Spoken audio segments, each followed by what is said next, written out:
എല്ലാ മാന്യ പ്രേക്ഷകർക്കും പുതിയൊരു വീഡിയോയിലേക്ക് ഹൃദ്യമായ സ്വാഗതം. ഇന്നത്തെ വീഡിയോയുടെ വിഷയം 2026 പുതുവർഷത്തിൽ രോഹിണി നക്ഷത്രക്കാർക്കുണ്ടാകുന്ന ഫലങ്ങളെക്കുറിച്ചാണ്. രോഹിണി നക്ഷത്രം വരുന്നത് ഇടവൻ രാശിയിലാണ്.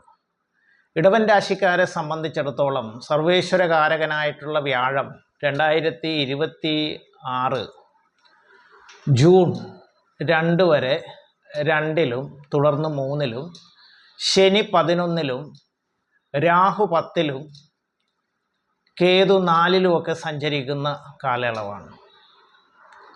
രോഹിണി നക്ഷത്രക്കാരെ സംബന്ധിച്ച് വളരെയധികം ഗുണാനുഭവങ്ങൾ വന്നു ചേരുന്ന ഒരു വർഷമായിരിക്കും 2026.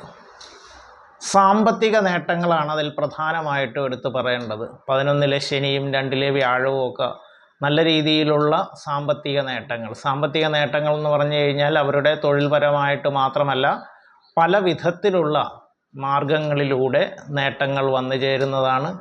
പൂർവിക സ്വത്തുക്കളൊക്കെ അല്ലെങ്കിൽ പൂർവ വസ്തുക്കൾ, സ്ഥലമായിട്ടോ വീടായിട്ടോ കിടക്കുന്ന പൂർവിക സ്വത്തുക്കളൊക്കെ അനുഭവത്തിൽ വന്നു ചേരുന്ന ഒരു കാലയളവാണ്.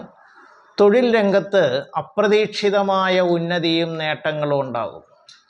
ഇപ്പോൾ സർക്കാർ സർവീസിലൊക്കെ ജോലി ചെയ്യുന്നവരെ സംബന്ധിച്ച് അവർക്ക് പ്രമോഷനും സാലറിയിലുള്ള ശമ്പളത്തിലുള്ള വർധനവും അനുകൂലമായിട്ടുള്ള സ്ഥലത്തേക്കുള്ള സ്ഥലം മാറ്റങ്ങളും ഒക്കെ വന്നു ചേരുന്ന ഒരു കാലയളവായിരിക്കും.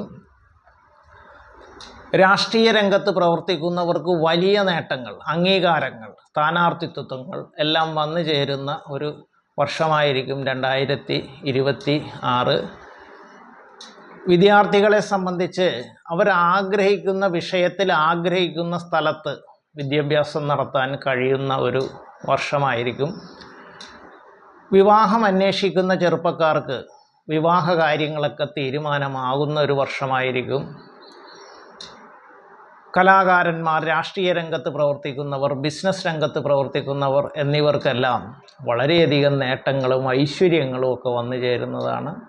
മറ്റുള്ളവരുടെ അംഗീകാരം ഏറ്റവും കൂടുതലായിട്ട് വന്നു ചേരുന്ന ഒരു വർഷമായിരിക്കും രോഹിണി നക്ഷത്രക്കാരെ സംബന്ധിച്ച് 2026. ശ്രദ്ധിക്കേണ്ടത് ആരോഗ്യകരമായ കാര്യങ്ങളിലൊക്കെ ശ്രദ്ധിക്കണം. പക്ഷേ കുടുംബ സുഖവും സമാധാനവും കൊണ്ട് വളരെ സമ്പന്നമായിട്ടുള്ള അനുഭവങ്ങൾ വന്നു ചേരുന്ന ഒരു വർഷമായിരിക്കും രോഹിണി നക്ഷത്രക്കാരെ സംബന്ധിച്ചിടത്തോളം 2026. പ്രിയപ്പെട്ട പ്രേക്ഷകരെ, ഈ വീഡിയോ നിങ്ങൾക്ക് ഉപകാരപ്രദമായി എന്നുണ്ടെങ്കിൽ ഹരിവാണി ജ്യോതിഷൻ ചാനൽ ഇതുവരെയും സബ്സ്ക്രൈബ് ചെയ്യാത്തവർ സബ്സ്ക്രൈബ് ബട്ടണും ബെല്ലൈക്കനും ഒക്കെ അമർത്തി സബ്സ്ക്രൈബ് ചെയ്യേണ്ടതാണ്. ഈ വീഡിയോ നിങ്ങൾക്ക് ഇഷ്ടപ്പെട്ടു എന്നുണ്ടെങ്കിൽ ലൈക്ക് ചെയ്യേണ്ടതാണ്. നിങ്ങളുടെ പ്രിയപ്പെട്ടവർക്കും സുഹൃത്തുക്കൾക്കും ബന്ധുക്കൾക്കുമെല്ലാം ഷെയർ ചെയ്യണമെന്ന് അഭ്യർത്ഥിച്ചുകൊണ്ടും രോഹിണി നക്ഷത്രക്കാർക്ക് 2026 എല്ലാവിധ സൗഭാഗ്യങ്ങളും ഉണ്ടാകട്ടെ എന്ന് പ്രാർത്ഥിച്ചുകൊണ്ടും മറ്റൊരു വിഷയവുമായി കണ്ടുമുട്ടുന്നതുവരെ എല്ലാവർക്കും നന്ദി, നമസ്കാരം.